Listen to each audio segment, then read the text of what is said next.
And the ultimate realization is that if I care, my true care is in having real conversations. My failure to have a real conversation with someone and allowing them to fail over and over again, all that meant was that I cared more about my comfort than I did about their success. Let that sink in for a second. Do you care more about your comfort than you do about your team's success? To the point where you're no longer willing to have a tough conversation, or you never were? If that's the case, you shouldn't be a leader, because you're going nowhere. You're going to tolerate mediocrity and poor performance and people that make excuses and people who aren't looking to win in life over and over again. And you're going to let yourself down. You're going to let your team down. You're going to let your family down because your team's going to fail. You're going to let your company down. Learn to care enough about someone to tell them the truth about what they need to hear. All right, welcome back to the Monster Mindset, guys. If you haven't already, please subscribe, like, share. That'd be great if you would. Trying to get the word out. For the next 10 or maybe 20 episodes, we're going to be doing some content that is going to be training for our sales team and our sales managers to become better salespeople, understand who they are in sales, and how to lead better, whether you're leading yourself better or you're leading a sales team better. And really it applies to anybody, because let's face it, everybody needs to work to improve. The conversation is going to be about, what's the truth about performance? What drives performance? What makes people into top performers, and what makes teams into top performing teams? And I think that it's something that we can use here at Bartlett. And so we're going to just be completely repurposing this as training for our team as well, as we work to improve and have the resources that we want. So hopefully it's helpful to you guys as well. And again, this isn't just a training I'm trying to put out there. This is a training that we are actually going to use here at Bartlett to help people understand where they're at and how they can be better. So let's start over kind of from the beginning and just say that this isn't just a theory. This is how we're going to operate. This is stuff that we've been working toward and trying to improve and train our leaders to lead like, and train our top performers to recognize of how to be a top performer. The stuff I'm talking about is stuff we are implementing actively at Bartlett Roofing. And, I think that, hopefully you can see that I mean where I'm coming from, because I think that the stuff, I'm meaning what I say. The stuff that I'm teaching, though, is stuff that I hold near and dear to my heart, right? Because at the end of the day, if you don't have enough honesty with yourself and honesty with your team to understand what it takes to be successful, then you just don't care enough to be successful, and you don't care enough about your team to be successful. So hang in there and listen in, and we'll see if it helps. So what problem are we solving here? Most companies, they take their top performer and they put them in as a trainer or as a sales leader, right? They're figure, well, he's great at it. He should be able to teach somebody how to do it.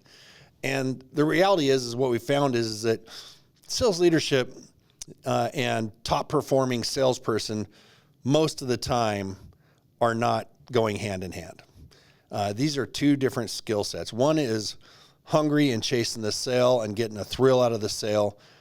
And the other person is somebody who gets satisfaction out of building a team and achieving a goal with the team. And they're very different skill sets. They're different personalities. It's not to say that your top performing salespeople can't be successful. We've had several of them here at Bartlett. We to this day have some here, right?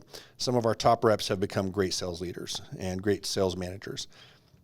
But more often than not, that doesn't work out. You put a top performing sales rep in, and he just doesn't have the patience to work with the team. He wants to go out there and kill the sale. And that's admirable for somebody that's setting the pace, but it doesn't work when you have to work with people and motivate people and hold people accountable. Salespeople want to say the easiest thing to get the deal done. They want to find the shortcut to make a deal happen. And in leadership, there's really no shortcuts. You've got two core things that you really, really have to get right to lead people. You got to understand the relationship matters, and accountability matters, and that matters. And that's the knife edge that you have to walk in sales leadership. And so we have a method of going about doing that, and it's our deep dive one-on-one, and we'll be doing a training on that. And then it's daily accountability and then continuing to develop relationships. But for today, the preview of what's coming over this series is how do you actually lead people? How do you have hard conversations? How do you coach performance? How do you hold accountability without losing trust? That's a tough one. You got to get buy-in because you can't really have accountability unless someone has given you permission to hold them accountable. And that's where the relationship comes in that I'm talking about. How to have a meeting that drives results. How to identify, promote, and develop leaders. And how to handle underperformance and termination when you have to, and do it the right way. So if you think that those are things that could help your company or your business or your team, or maybe just understanding how to be a performer in and of itself would help you as a salesperson, this is a good spot for you to land right now. So, I think that if you want to grow, I'm going to try to give you the playbook right now. So the standard's changing. We're raising the bar. The idea is that, you have to learn to be able to develop a relationship at a level where when you're direct with somebody, you don't blow them out. If you try to have accountability with somebody without having a relationship, then you're just a jackass of a boss. And everybody in the world's experienced the jackass boss, the guy who's just a jerk. Why is that person a jerk? If you think back in your life and you dealt with that person and you thought, man, he's just such a jerk. What was the relationship like with that person? Did they ever take the time to actually fully develop that relationship? And I have yet to meet somebody who says, yeah, that guy that was such a jackass, that was my boss, that was pushing me all the time, I didn't really have a relationship with him. That's what I always hear. It's never, oh no, like he was great. We were buddies. He knew me. He understood what motivated me. He understood who I was as a person. He understood what I needed out of life. Like he understood my goals and he was working to help me achieve those, but he was a jackass. Those don't go hand in hand. And so you eliminate that possibility by developing the relationship. So as we talk about performance, think about how this applies to leadership and what's going to be different in how you approach leadership from here forward and how you approach your performance from here forward. If you're a top performer, how does this apply to you? It applies to you in that you need to understand that it's important to develop a relationship with the guy who's leading you or with the leaders above him even. I always teach here at our company, you should have relationships 2 levels deep. You should know the people that directly report to you on a personal level, and you should also know the people that are a level underneath them on a personal level as well, because if somebody doesn't like their leader, they need somebody to be able to go to, somebody who can be honest with them and who they like. Instead of just losing your team members, you have that relationship 2 levels deep, so you don't. So here's the reality, though. Most people think they're working hard, and they're really not. Most people think that they are high performers, and they're not. And most people tolerate average, and they shouldn't. What you expect from your team, not only what you expect, because let's be real, you can say you expect one thing, but the reality of what you expect from your team is different than what you tolerate. And that's where you get into dishonest leadership. That's where you lose buy-in. You need to understand, if you're going to lead a team, what performance is, how to get their buy-in, and how to help people be self-motivated. So let's start off by defining what is a 10 out of 10 employee. A 10 out of 10 employee is self-motivated. You don't have to babysit them. They look for work. They don't wait around for work to happen. Happens all the time. People are like, well, what do I do next? I'm not sure what to do. Well, I already knocked my 5 doors today, so I guess I'm going home. They're not looking for opportunity. They're just looking to punch the clock. They're looking to do the minimum. And if you've ever said to yourself, well, I'm just going to go do what I needed to do today to make sure that I can tell my boss tomorrow that I did the thing I was required to do, you're not a top performer. That's it. Like, you're not that person. Your head's not in the right space. You should be looking for the opportunity. You should be generating the opportunity through your actions. Even if you're not in sales, you can generate opportunity through how you help out the team and the people that you work with. Top performers also bring solutions, not problems. I have a standing rule with anybody that I work directly with is, don't just bring me problems. I don't care about just problems. If I've developed you as a leader, if I have worked with you as a leader, I expect you to walk in the door with the problem and at least one solution already figured out that you think would be good, that you're seeking approval for the solution and you're not just seeking guidance on the problem. Seeking guidance on the problem just turns you into a negative Nancy. You don't want to be that guy. You don't want to be that person that's always just like, oh, well, there's another bad thing happened. That's life. That's just the reality of where we live. This is the world. It's a challenging world. Get over it. Get over yourself. Put your mindset in a space where you're seeking opportunity and you're seeking ways that you can contribute and be self-motivated and look for opportunities. Don't wait to be told what to do. And be positive under pressure. Don't be negative. If you got pressure, that means something's changing. There's something cooking. It's good. It's an opportunity. When you see something negative happening in the world, that's an opportunity waiting to be like born. Because if you can relieve the pain from a bad situation, suddenly you become a performer. And that's game changing because you can tell that you're there when you get there. When you get to that spot where you're offering solutions, where you're being positive under pressure, where you're looking for work instead of waiting for what you should do next, when you're self-motivated, and then you're also actively seeking to self-improve. When you've got those things nailed, that's when you're starting to be a true top performer. Top performers don't need to be pushed. They pull people along with them.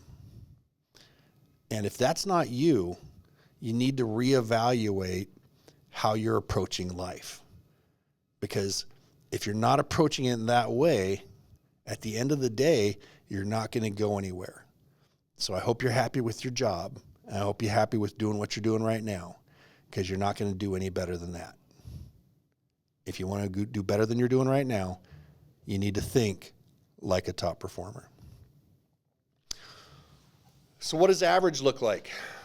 Oh, I finished my work. I don't know what to do next. I'm just waiting for somebody to tell me what to do. Hey, I did my minimums. Yeah, I'm bored. I don't know what else to do. Oh no, I don't want to ask for more responsibility because then they'll expect more of me. And, oh, this sucks, but I don't have a solution for it. It just sucks. I have to do it every day. That blows. I'm not happy with that. I'm going to tell everybody around the office about that. If this rings true for you, you are definitely not a top performer. You are not somebody that's going to win in life. You should plan on being stuck where you're at. And to be honest, in today's age, with everything that's changing with AI and optimization and automation, and soon to be 5 years from now, we're going to be having robots doing all kinds of work. You'd better change your tune, because honestly, you're going to be living on government welfare checks if you don't become a top performer. It's time to change. It's time to get the head screwed on straight so that you can move forward in life. Because if you're not moving forward, you're just going to get kicked out of the system through automation and robotics. People aren't going to tolerate that anymore. I was literally just having a conversation yesterday with my aunt and uncle and my dad. And there's a lot of entitlement in a lot of people. And I'm not going to go and start calling specific age groups out, but if you fit there and and your peers are very entitled, you know who you are. You know what that age group is. That entitlement won't be tolerated for much longer because there will be an option. A soft generation will be removed from the workforce. And if you don't want to be that, you need to be on the other side of that, bringing solutions, looking for ways to contribute. Because if you're not looking for ways to contribute, somebody else is going to figure out how your job can be contributed by AI or robotics. So get real with yourself and understand you can't be average. You need to be a top performer. Be proactive. Move the ball forward yourself.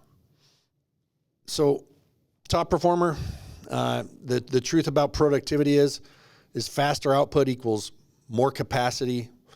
More capacity equals more opportunity. More opportunity equals more income and growth.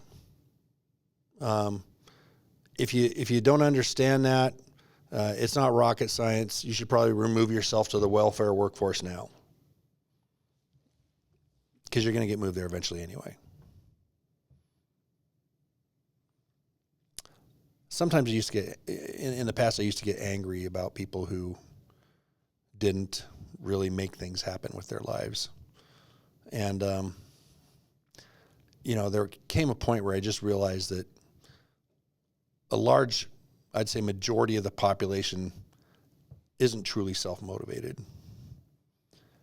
Their lives are going to be one track. They're going to get up, get a job, go to work every day, come home, go to bed, have their weekends off, and just got by in life.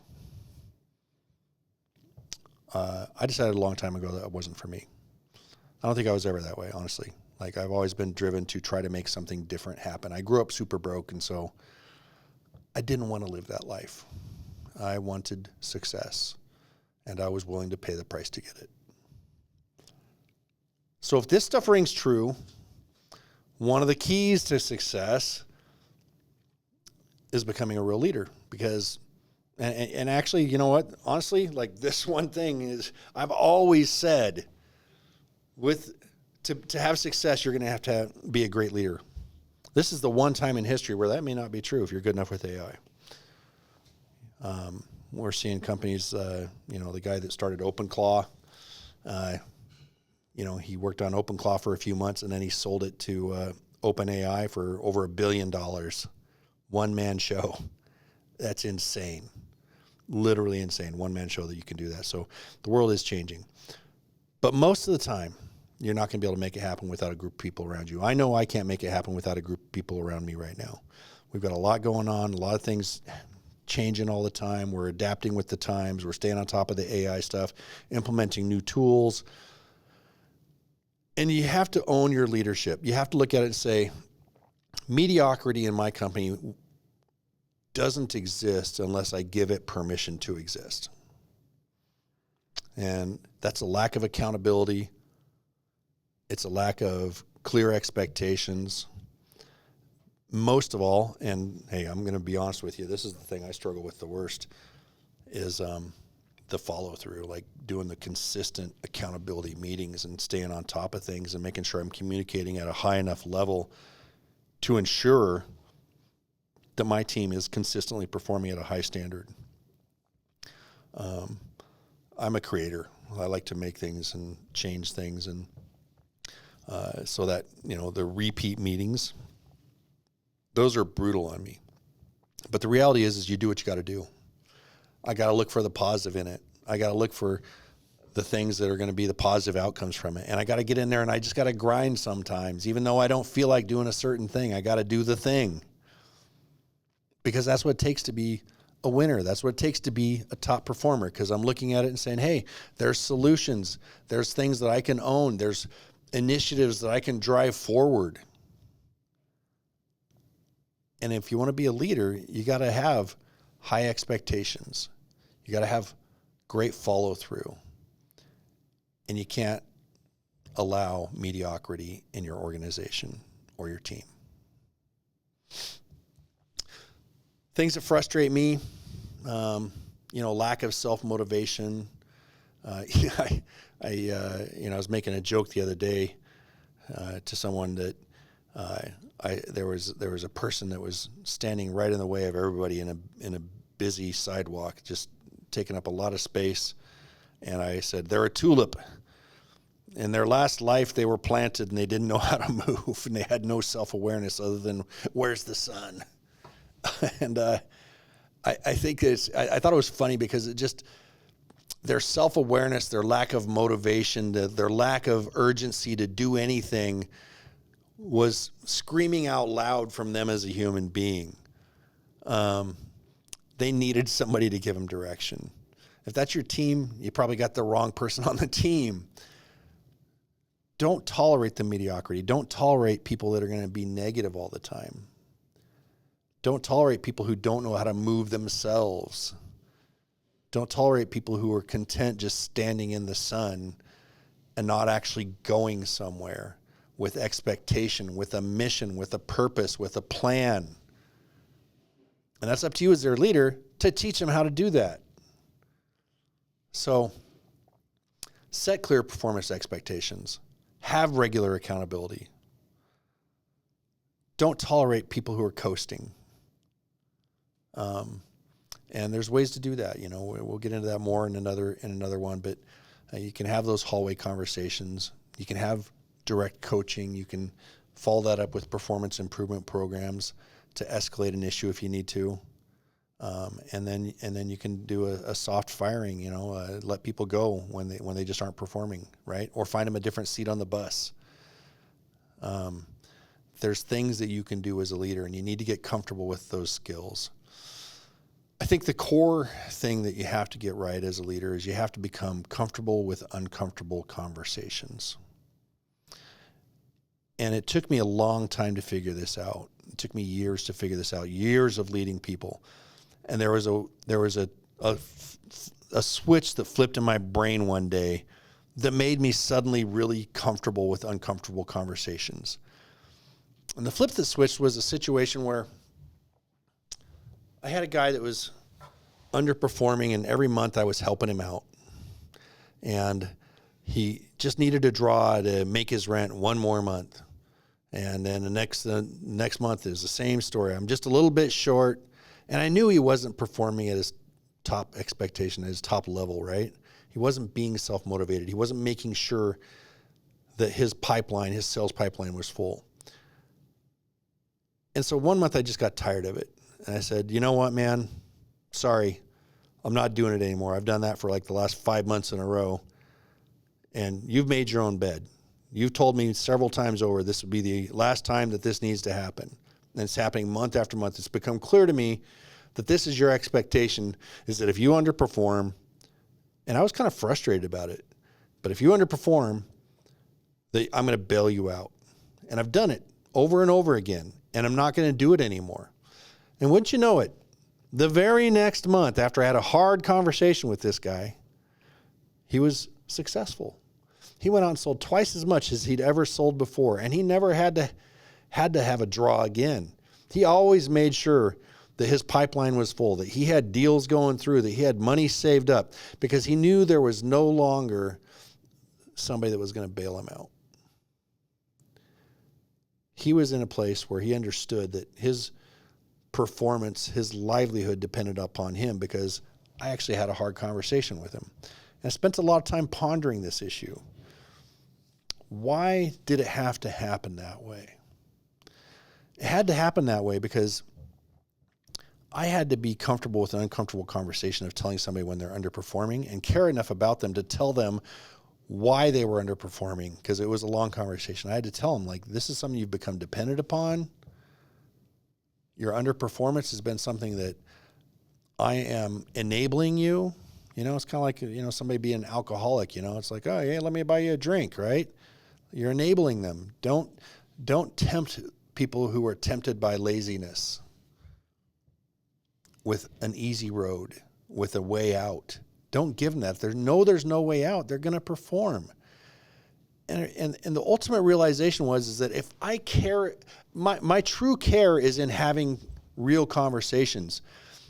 My failure to have a real conversation with someone and allowing them to fail over and over again, all that meant was that I cared more about my comfort than I did about their success. Let that sink in for a second. Do you care more about your comfort than you do about your team's success? To the point where you're no longer willing to have a tough conversation, or you never were?